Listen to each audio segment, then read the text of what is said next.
টাঙ্গাইলের ঘাটাইলে স্থানীয়দের পাশাপাশি বন বিভাগের জমি দখল করে আলোচনায় উপজেলা স্বেচ্ছাসেবক লীগ নেতা এবং ঘাটাইল কেন্দ্রীয় সমবায় সমিতির সাবেক চেয়ারম্যান রুহুল আমিন প্রধান উপদেষ্টার কাছে লিখিত অভিযোগ দিয়ে প্রশাসনের হস্তক্ষেপ চেয়েছেন গ্রামবাসী। বন কর্তৃপক্ষ বলছে সরজমিনে তদন্ত সাপেক্ষে প্রয়োজনীয় ব্যবস্থা গ্রহণ করবেন তারা।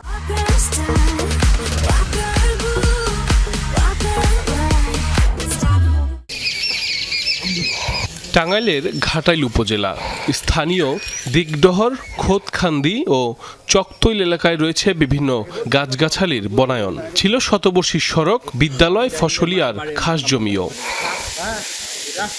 আওয়ামী লীগের আমলে বনায়ন গড়ে তোলার কথা বলে ১৩ একর জমি লিজ নেন উপজেলা স্বেচ্ছাসেবক লীগের সাধারণ সম্পাদক রুহুল আমিন। তবে অভিযোগ উঠেছে ক্ষমতার প্রভাব খাটিয়ে পরবর্তীতে সাধারণ মানুষের কয়েক বিঘা জমি এবং শতবর্ষী সড়কের ওপর কলাবাগান গড়ে তোলেন তিনি। আশপাশে যেটুকু আবাদি জমি আছে সেখানে এখনো তার বাধায় চাষাবাদ করতে পারছে না অনেকে। আওয়ামী লীগের আমলে তারা কেমনে দেনি কাগজপাতি বানাইয়া এই জমিগুলা ওরা নিছে। জমি জমাগুনা নষ্ট হইতেছে, গাছ গাছছে, আর রাস্তা ছিল রাস্তা বন্ধ করে রাখছে। পাবলিকে আবার করতাম, এখন এই যে কলা বাগান করছে, রাস্তা নষ্ট করে নিছে। এই জমিগুলা দেখেন কিরকম নষ্ট করছে, এনা ফসল মোটেই হইতেছে না। সম্প্রতি প্রধান উপদেষ্টা বরাবর লিখিতভাবে অভিযোগ করে বিষয়টি সমাধানের জন্য দৃষ্টি আকর্ষণ করেছেন স্থানীয় বাসিন্দারা।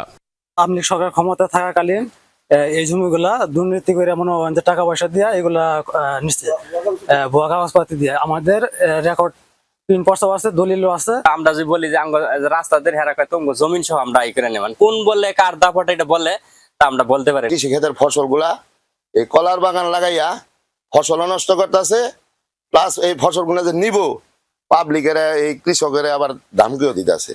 তবে অভিযুক্ত রুহুল আমিনের দাবি কারো ফসল নষ্ট করে নয়, বরং নিজ জমিতেই কলাবাগান করেছেন তিনি।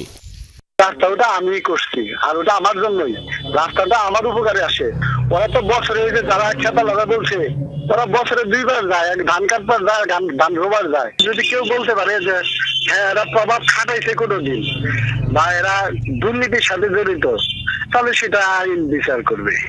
বন বিভাগ কর্তৃপক্ষ জানায় বিষয়টি নিয়ে আলোচনা চলছে, সরেজমিনে তদন্ত করে প্রয়োজনীয় ব্যবস্থা নেওয়া হবে।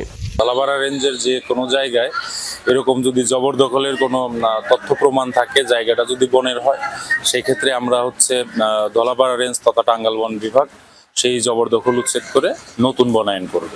এলাকাবাসী জানায় দীর্ঘদিন ধরেই রাজনৈতিক ছত্রছায়ায় অব্যাহত আছে প্রভাবশালীদের জমি দখল, কিন্তু দেখার যেন কেউ নেই। সাইফ আহমেদ, যমুনা নিউজ।